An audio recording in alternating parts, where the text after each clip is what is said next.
चलिए अगला है manage loans and credit cards. जी हाँ दोस्तों, आज के जमाने में क्रेडिट कार्ड रखना एक स्टेटस सिंबल हो गया, एक फैशन हो गया। वाह, पॉकेट से निकाला क्रेडिट कार्ड, दिया, स्वाइप किया, डन। आज की भाषा में बोले तो it looks cool man. Cool देखिए, ये मुझे तो ये सब बातों में उतनी समझ नहीं है और ना ही मैं इन सब चीजों का वैसा हिमायती रहा हूँ। ये कूल और ये सारी चीजें, मेरे लिए कूल का मतलब ठंडा है यार। हालांकि आज के लोग मेरी बातों से इत्तेफाक नहीं रखेंगे, मैं जानता हूँ। वो बोलेंगे यार तुम पुराने जमाने वाले आदमी हो, तुम ओल्ड फैशन हो। बट ये कूल वाला फंडा मुझे बिल्कुल नहीं जमता है। क्या कूल?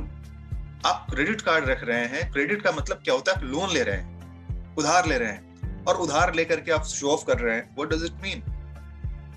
इसका कहीं से कोई मतलब नहीं। हाँ, क्रेडिट कार्ड के अपने कुछ फायदे जरूर है, मैं उससे मना नहीं करता हूँ, लेकिन आपको उन फायदों को सही तरीके से इस्तेमाल करना आना चाहिए। You need to know how to handle credit cards.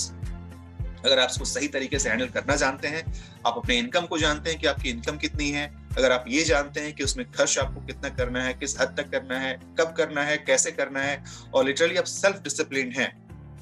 Because होता क्या है कि आपके हाथ में वो आ गया ना कार्ड, तब पैसे तो वो 40 दिन बाद पे करने हैं। चलो यार अभी ले लेते हैं, बाद में कुछ ना कुछ हो ही जाएगा। That's a blunder. That's the biggest mistake what you can commit and you can do.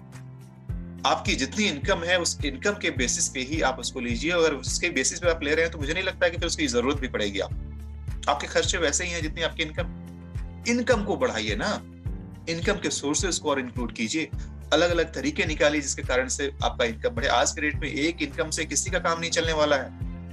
मैं पहले ही बता चुका हूं कि वो जमाना गया जब सिर्फ एक लोग कमाने वाले और 8 से 10 लोग खाने वाले होते थे। अब हर एक इंसान को काम करना पड़ेगा, और इसके लिए आज के टाइम में जो जॉब मेंटालिटी लोगों की है कि जॉब मिल जाए, एक जॉब मिल जाए, एक जॉब से बस वही रोजी रोटी ही चल सकती है दोस्तों। और मैं बताया ना कि 10,000 भी कम होता है, 20,000 भी कम होता है, 50,000 भी कम होता है, और 1 लाख भी कम होता है इस जॉब वाले लोगों के लिए।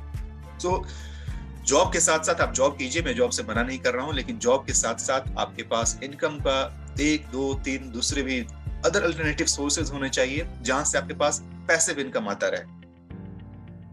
चलिए, सो जो ये क्रेडिट कार्ड के इस्तेमाल में एक और चीज होती है कि एक कोई भी चीज लेना होता है ना, आज के जमाने में मजबूरी है, लोगों को लेना पड़ता है, इंस्टॉलमेंट पे चीजों को लेना पड़ता है। पैसे इतने होते नहीं है और जरूरतें होती हैं तो इंस्टॉलमेंट पे लेना होता है। और सबसे बड़ी जो गलती होती है वो, हालांकि गलती क्या बताएं, ये जरूरत है आज के जमाने की। लोग जब घर लेते हैं तो 20 साल, 25 साल, 3 सालों के लिए लोन ले लेते हैं। दोस्तों 30 साल की उम्र के लिए, 30 सालों तक के लिए अगर आपने लोन लिया है, आप जरा पूरा कैलकुलेट करके देख लीजिएगा कि प्रिंसिपल अमाउंट के ऊपर कितना ज्यादा आपने लोन अमाउंट और उसका इंटरेस्ट अमाउंट पे कर दिया। अब आप कहेंगे कि सर दूसरा ऑप्शन नहीं, उतने पैसे तो एक साथ हो नहीं सकते हैं। आई नो दैट, एक साथ नहीं हो सकते हैं। कहाँ नहीं हो सकते हैं? जॉब में नहीं हो सकते हैं। आ जाइए नेटवर्क मार्केटिंग में काम कीजिए ना। 5 साल ज्यादा बोल दिया मैंने, 5 साल के अंदर आप हर वो घर खरीद सकते हैं जिसकी आपने कल्पना की थी। कितने करोड़ रुपए का आपको घर चाहिए, उतने करोड़ आप अर्न कर सकते हैं 5 सालों के अंदर। 30 साल तक आपको लोन चुकाने की जरूरत नहीं है। पहले 5 साल इतनी मेहनत कीजिए, इतना काम कीजिए कि वो जितने पैसे आपके पास है ना, वो सारे के सारे आ जाए। ये जो टर्म है ना, महंगा और सस्ता, ये रिलेटिव टर्म होता है। आप खुद ही देखिए ना, जब आपके पास पैसे होते हैं तो वही चीज सस्ता लगने लगता है, और जब पैसे नहीं होते हैं तो 10 रुपए एक समोसा खाने से पहले भी सोचना पड़ता है कि यार पॉकेट में इतने ही पैसे हैं, अगर 10 का एक समोसा खा लिया तो फिर आगे क्या हो। इट टोटली डिपेंड्स अपॉन कि आपके पास कितना इनकम है, पैसे कितने हैं आपके पास। जितना पैसा होगा उसके हिसाब पर आपके खर्चे वैसे आप प्लान करते हैं। तो दोस्तों जरूरी क्या है कि इनकम के सोर्स को बढ़ाइए। हर बार घूम फिर करके मेरे पॉइंट्स इसी बात पर आ रहे हैं कि इनकम के सोर्स को आप बढ़ाएंगे तभी जाकर के आपका काम बनेगा। सिर्फ और सिर्फ कटौती करके काम नहीं चलने वाला है। Never take short term high interest cash loans. आजकल ये सिस्टम मिल गया, आपने देखा होगा, बहुत सारे ऐसे ऐप आ गए हैं या बहुत सारे ऐसे इंस्टीट्यूशंस आ गए हैं जो कि हाई इंटरेस्ट पर आपको लोन दे देते हैं। बोलते हैं ना आसानी से आसान किस्तों पर लोन लीजिए। दोस्तों लोन लेने को तो आप ले लेते हैं, लेकिन उसके बाद से आप जिस चुंगल में फंसते हैं फिर उससे निकलना मुश्किल होता है। ऐसे कुछ लोगों को मैं जानता हूँ, कुछ स्टूडेंट्स को जानता हूँ जिसने ये गलती की। ऐसे ऑनलाइन किसी बोलते हैं कि आधार कार्ड पर, पैन कार्ड पर आपको लोन मिल जाएगा, लोन तो दे दिया और सिर्फ 10,000 रुपए के लिए उसको करीब 30,000 रुपए के आसपास चुकाना पड़ा था। और कुछ इस तरीके के लीगल टर्म्स में आपको फंसा देते हैं कि आप मजबूर होकर के आपको करना पड़ता है। तो ये गलती मत कीजिएगा। लोन को हमेशा अवॉइड कीजिए, जिस हद तक संभव हो लोन ना लीजिए, लेना भी पड़े तो इस तरीके का लीजिए जो कि बहुत ज्यादा जरूरी हो। यानी कि लोन आपकी नेसेसिटी के लिए होनी चाहिए, आपकी लग्जरीज के लिए नहीं होनी चाहिए। विदेश घूमने जाना है, लोन पे जा रहे हैं। घर में कोई बड़ा सा गैजेट खरीदना है, लोन पे खरीद रहे हैं। कोई लग्जरी का सामान लेना है, लोन पर ले रहे हैं। सॉरी, ये गलती मत कीजिए। अपने इनकम को उस हद तक पहुंचाइए कि इन सब चीजों को आप इजीली वन शॉट अफोर्ड कर पाए। आप करके तो देखिए। हमारे बीच में ही बहुत सारे लीडर्स ऐसे निकल करके आए हुए हैं। हर्ष सरियोत साहब एक एग्जांपल हैं जिन्होंने साबित किया अपने आप को। जितने सीनियर लीडर्स हमारे बीच में हैं, जीएन सर हैं, कोमल मैडम हैं, हमारे रोहिला सर तो ऑफ कोर्स हमारे महागुरु हैं, तो उनके बारे में क्या कहना है। सुरेंद्र सर, ये जितने सीनियर लीडर हैं उन्होंने तो अचीव किया ही किया है। मैं आपके बीच में आज एक ऐसा नाम लेने वाला हूं जो कि बहुत ही कम उम्र का एक एनर्जेटिक लड़का है जिसका मैं फैन हूं, राजू नायक। राजू नायक ने ये साबित कर दिया है कि भाई कैसे कम उम्र में भी अगर जुनून हो आपके अंदर तो आप कैसे उस चीज को आप हासिल कर सकते हैं। Now he is earning near about 4,000-5,000 rupees per day. एक गांव का लड़का जिसके अंदर वो काबिलियत है, जिसने ये कर दिखाया है, हम सबसे ऊपर अभी he is earning, so that is really great. तो आपके अंदर अगर जुनून अगर वो होगा, वो जज्बा होगा कि मुझे कुछ करना है, क्यों नहीं होगा दोस्तों, जरूर होगा। आप करके तो देखिए। आप कहते हैं कि भाई करना तो चाहता हूं बट बीच में ये परेशानी आ जाती है। आपको क्या लगता है ये जिनका मैं नाम ले रहा हूं उनके रास्ते में परेशानियां नहीं आती होंगी? ऑफ कोर्स परेशानियां आती होंगी, बट उन परेशानियों को कैसे हैंडल करना है और उसको साइड करते हुए कैसे आगे बढ़ना है, यही तो कला है दोस्तों। चलिए, अगला पॉइंट थोड़ा और इंटरेस्टिंग होने वाला है, वो है कि celebration and contribution is important. जी हाँ दोस्तों, सिर्फ और सिर्फ पैसे कमाने के पीछे ही मत भागते रहिए। सेलिब्रेट कीजिए, एंजॉय कीजिए उस मोमेंट को, हर एक पल को जिसमें आप जी रहे हैं उसको एंजॉय कीजिए। अब मैं यहाँ पर एक बात क्लियर कर दूं कि सेलिब्रेशन का कहीं से ये मतलब नहीं होता है कि बार के अंदर जाकर बैठ करके और कुछ हजार या ऐसे कुछ पैसे खर्च करके सेलिब्रेट किया जाता है, ऐसा बिल्कुल नहीं। सेलिब्रेशन का अलग अलग अंदाज होता है। आपके अपने किसी चाहने वालों, अपने परिवार के बीच में बैठ करके आप अगर बस एक छोटी सी चाट पकौड़ी भी अगर खा लेते हैं ना, तो उसमें एक सेलिब्रेशन का मजा आता है। अपने किसी दोस्त के साथ अगर आप रोड पर खड़े होकर के वो गोलगप्पे भी खा ले रहे हैं ना 10 रुपए या 20 रुपए के लिए, वो भी अपने आप में सेलिब्रेशन का काम करता है। जरूरी नहीं कि 5 स्टार होटल में जाकर के और महंगी महंगी आप केक कट करेंगे उसी को सेलिब्रेशन बोलते हैं। सेलिब्रेशन इन द सेंस कि जो भी जिस माहौल, जिस मौका, जिस चीज में आप रह रहे हैं उसी में रहते हुए उस चीज को एंजॉय करना विद द लिमिटेड रिसोर्सेज। मैं ये कहीं से नहीं बोल रहा हूँ कि बहुत ज्यादा एक्स्ट्रावेगेंट बनना है। शो ऑफ करने के लिए लोग आलिशान पैसा है, आलिशान खर्च भी करते हैं, लेकिन आपके पास जितना है उस पैसे में भी आप इस चीज को कर सकते हैं। और मैं तो ये कहूंगा कि हर महीने कोई ना कोई एक बहाना ढूंढिए, और बहाना के लिए जरूरी नहीं किसी का बर्थडे हो तभी आप सेलिब्रेट कर सकते हैं। कम ऑन, आज मौसम अच्छा है, चलो बाहर चलते हैं, चाट खा के आते हैं। हम लोग करते हैं ऐसे। शाम के टाइम में घर पहुंचा और देखा कि चलो ठीक है, आज कुछ खाना बनाने का मन नहीं कर रहा है, कोई बात नहीं, चलो कार लेके निकल गए, एक ड्राइव किया, शहर में ही, कहीं नहीं जा रहे, कोई मंजिल नहीं है, बस ऐसे ही 2-3-4 इधर उधर चक्कर लगा लिए, थोड़े चाट पकौड़ी खा लिया या फिर डिनर कर लिया या फिर कुछ वैसे ही हल्के फुल्के खा करके वापस आ गए। 200, 300, 500 रुपए बहुत हो गया, सेलिब्रेशन हो गया, अगले 1 महीने के लिए फ्री। तो जरूरी नहीं है कि आप बहुत ज्यादा खर्च करके ही सेलिब्रेट करेंगे। जो है जितना है उसी में बस एंजॉय कीजिए, सेलिब्रेट कीजिए उसको। इसमें भी इसको थोड़ा सा मैं टेक्निकल टर्म में डाल देता हूं, keep aside your 5% of income for this. तो आप बोलेंगे सर सब पैसे तो आप निकलवाते जा रहे हो, कहां से बचाएं? दोस्तों पैसा तो निकालना पड़ेगा। हम बात किस बात की कर रहे हैं? अमीर बनने की। अब आप बोलेंगे सर आप तो खर्च करा रहे हैं, हम अमीर कहां से बनेंगे? खर्च करना सीख लो, पैसे कमाना अपने आप सीख जाओगे। पहले खर्च करना सीखिए। मेरा एक दोस्त बोला करता था 9th क्लास में कि यार खर्च कर तो हम करते ही रहते हैं और खर्च हम करते रहेंगे, पैसा अपने आप आ जाएगा। उस समय ये बात समझ में नहीं आती थी, लगता था क्या बेवकूफी है, जब पैसा ही नहीं रहेगा तो अपने आप कहां से आ जाएगा। लेकिन नहीं, अब लगता है कि सच है। आप खर्च करना सीख लीजिए, कमाने का तरीका भी अपने आप आ जाएगा। सो खर्च करना सीखिए, सही तरीके से, सही जगह। हाँ, क्या सही है क्या गलत, इतनी जानकारी और इतनी समझ तो होनी चाहिए आपके पास। चलिए, एक और बहुत ही इंपॉर्टेंट बात है, वो है कि show the gratitude to the god and people who have helped you to reach till here. आप आज जो भी हैं, जिस तरीके से हैं, जिस मुकाम पर हैं, इतना तो है कि आपके हाथ में एक मोबाइल फोन है और आप बैठ करके इस सेशन को अटेंड कर रहे हैं। इतना पैसा तो है आपके पास कि आप एक मोबाइल के ऊपर कुछ पैसे, कुछ हजार खर्च कर सकते हैं। जी हाँ, जरा नीचे झांक करके देखिएगा, आपके ही आसपास ऐसे लोग मिल जाएंगे जिनके पास 2 वक्त की रोटी तक नहीं है, घर के सर के ऊपर छत नहीं है, एक घर नहीं है, ये ठंड के मौसम में बिस्तर नहीं है। आप उनसे तो लाख दर्जे अच्छे हैं। किसी की तो इसमें रहमत रही होगी आपके ऊपर, किसी का आशीर्वाद रहा होगा, वो चाहे ऊपर वाले का हो, चाहे आपके पेरेंट्स का हो, आपके वेल विशर्स का हो। उनको धन्यवाद बोलना मत भूलिए, हाथ जोड़ करके उनको नमस्कार कीजिए। उनको चाहे आप जैसे भी धन्यवाद कर सकते हो, ऐसे करके या ऐसे करके, जैसे करना चाहते हो आप करके उनको रहमत दीजिए, उनको आप ये ग्रेटिट्यूड दीजिए कि thank you so much for giving all this things to me. आज आपके पास जो भी है, जितना भी है, उसके लिए और कुछ चाहिए आपको, ठीक है, बट अभी जितना है उसके लिए आपको बहुत बहुत धन्यवाद। हे परवरदिगार, हे परमात्मा, हे ईश्वर, हे अल्लाह, आपने जो भी मुझे दिया है मैं उसके लिए आपका शुक्रगुजार हूँ। आगे भी बस आपकी ऐसी ही रहमत बनाए रखिए। ये दुआ आप उनसे जरूर कीजिए, हर रोज कीजिए, देखिए उसकी रहमत आपके ऊपर जरूर होगी। ये देने का काम सिर्फ ऊपर वाले को भी नहीं है, अपनी सोसाइटी को भी। इस सोसाइटी ने आपको एक पहचान दी है, आपको एक नाम दिया है, आपकी ओवरऑल एक आइडेंटिटी क्रिएट की है। इस सोसाइटी को भी कुछ दीजिए। और दोस्तों, ये भी नियम बना लीजिए कि आपकी इनकम का 5%, चाहे आप जितना भी अर्न करते हो, उसका 5% आपको डोनेट करना है। जो जरूरतमंद है उनके ऊपर खर्च करना है।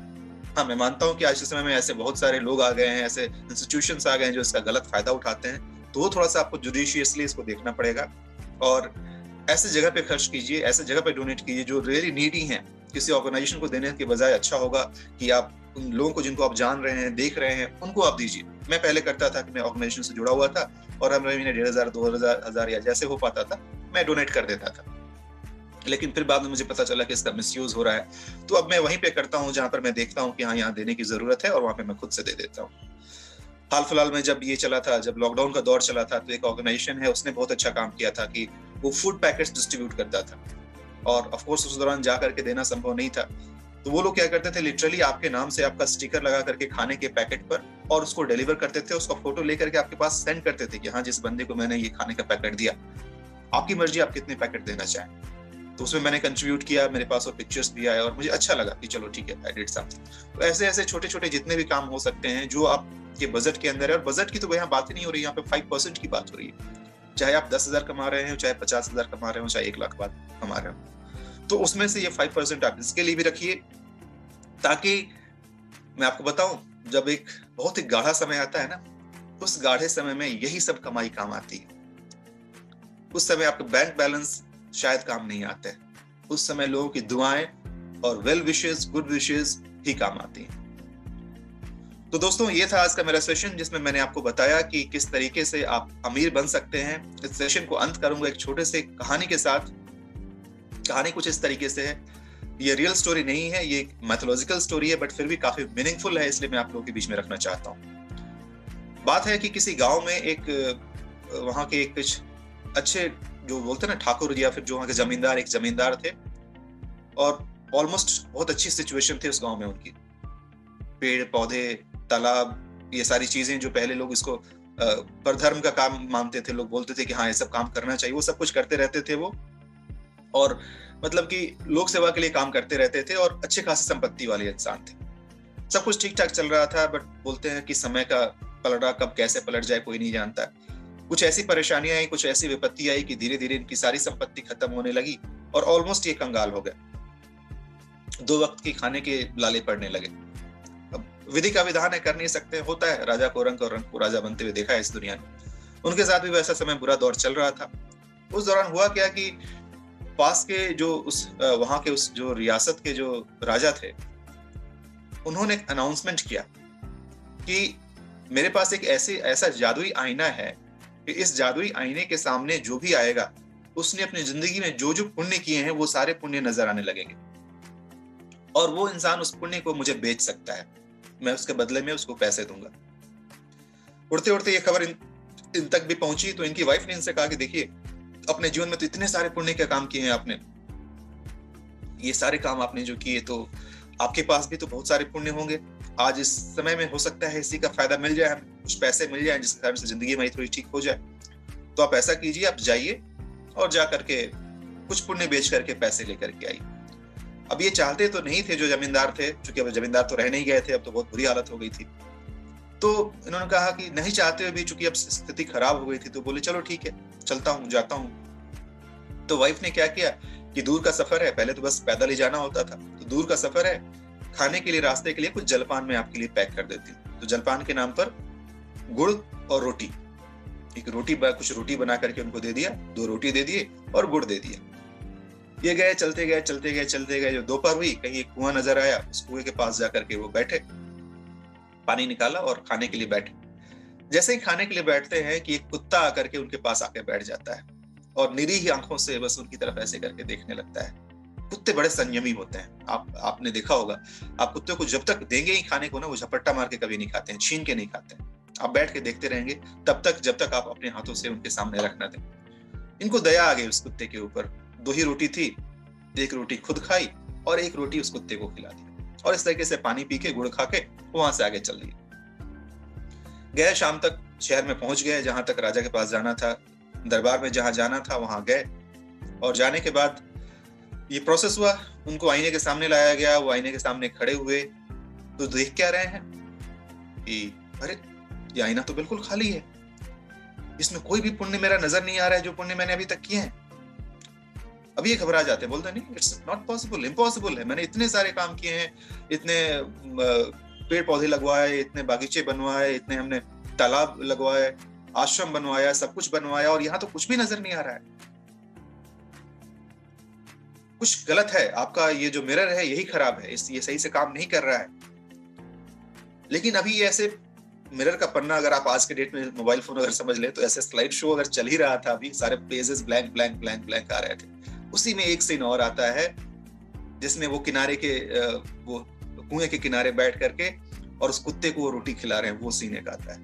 बोलते हैं हाँ हाँ हाँ, ये तो आज की बात है, आज मैंने खिलाया था। बोले कि देख लो, ये मिरर गलत नहीं है, इस मिरर में वो हर एक चीज आता है जो कुछ आपने पुण्य का काम किया है। तो बोले कि अगर ये आ सकता है तो वो सब क्यों नहीं जो मैंने पहले किए हैं, क्या वो पुण्य का काम नहीं है? बोले कि पुण्य का काम तो है, था, लेकिन उसका असर बेअसर इसलिए हो गया है क्योंकि जो काम आपने उस समय किया था वो सिर्फ आपने अपने नाम के लिए किया था। आपने जो भी बनवाया उसके नीचे अपना नाम लिखा कि किनके द्वारा बनवाया गया, तो फलान फला आदमी के द्वारा बनवाया गया। आपके मन में यह भावना थी कि मैं अपने नाम के लिए कर रहा हूं। लोग बोलते हैं कि मैंने दान दिया, दान दे करके अगर आप वहां उसके नीचे नाम लिख दे रहे हो, वो दान कहां रह गया दोस्तों? बोलते हैं ना, गुप्त दान महादान।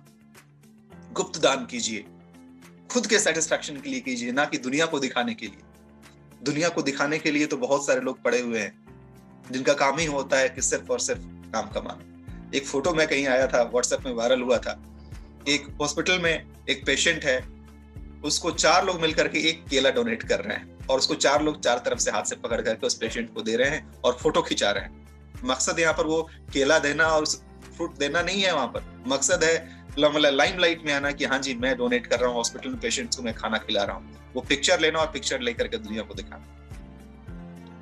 अगर आपने ऐसा पुण्य का काम कर भी दिया तो उसका कोई फायदा नहीं होने वाला है। ये आप दिखावे के लिए कर रहे हैं, दुनिया को दिखाने के लिए कर रहे हैं। तो उस जमींदार के केस में क्या हुआ कि जो भी उन्होंने किया था वो सब कुछ जो था वो उन्होंने खुद के नाम के लिए किया था, इसलिए कुछ भी नजर नहीं आया। उन्होंने किया और उनका नाम हो गया, बात खत्म। लेकिन कुत्ते को खिलाने वाली जो बात हुई वो ऐसी थी एक्सक्यूज मी, वो एक ऐसी चीज थी जो उन्होंने सेल्फलेसली, निस्वार्थ भाव से, दया भाव में आकर के उस कुत्ते को खिलाया था और जिसके कारण से वो वहां पर रजिस्टर हो पाया था। तो राजा ने कहा कि यही आपके पास है, आपके खाते में है, आप बोलिए तो मैं इसको ले लेता हूं और आपके इसके पैसे दे देता हूं। इन्होंने कहा कि ना ना ना ना, ये तो मैं कभी नहीं बेच सकता, यही तो मेरी कमाई है। और मैं समझ गया कि ये जो परोपकार होता है, ये जो दूसरे को जो हम डोनेट करते हैं, उसका सही तरीका और सही मायने क्या होता है, तो मैं तो ये किसी कीमत पर नहीं बेचूंगा। लेकिन राजा ने चूंकि देखा कि हाँ इन्होंने सच में फ्यूचर में, पास्ट में पहले कुछ काम किया है और ये अच्छे आदमी है, नेक आदमी है, उनका वो लिया तो नहीं, वो पुण्य जो था वो नहीं लिया, लेकिन कुछ धन संपत्ति इनको दे करके वहां से इनको विदा किया। तो दोस्तों इस कहानी के पीछे ऑफ कोर्स एक मैथोलॉजिकल स्टोरी है, इसका रियलिटी से आज के डेट में इसको कोरिलेट करना मुश्किल है, ये संभव नहीं है, लेकिन फिर भी इसमें जो मैसेज छुपा है वो मैसेज ये है कि आप जो भी कमाते हैं उसमें सिर्फ आपका हिस्सा नहीं होता है। आप जब खाना खाते हैं तो आपके थाली से गिरे हुए कुछ जूठन से कुछ और जीव जंतु हैं जिनका घर चलता है, जिनकी जिंदगी चलती है। जो आवारा कुत्ते होते हैं उनकी जिंदगी चलती है, चींटियां हैं, जो मक्खी हैं, जो ऐसे ऐसे जीव हैं उनकी जिंदगी चलती है। तो हर एक चीज, हर एक दाना बचाने की कोशिश मत कीजिए, कुछ उनके लिए भी छोड़िए। यानी आपकी जो कमाई हो रही है उसकी कमाई का 5% हिस्सा आप इस दुनिया के लिए भी रखिए, इस समाज के लिए रखिए, जिस समाज से आपने इतना कुछ लिया है उसको भी देना शुरू कीजिए। दोस्तों अगर ये सारे हैबिट्स अगर आप अपने लाइफ में लेकर के आ जाते हैं, यकीन मानिए धीरे धीरे समय का पहिया घूमेगा, समय बदलेंगे और आप डेफिनेटली अमीर बनेंगे। So these are different habits what you need to inculcate in your day-to-day life so that you can really become rich and super rich. Namaskar दोस्तों, thank you so much.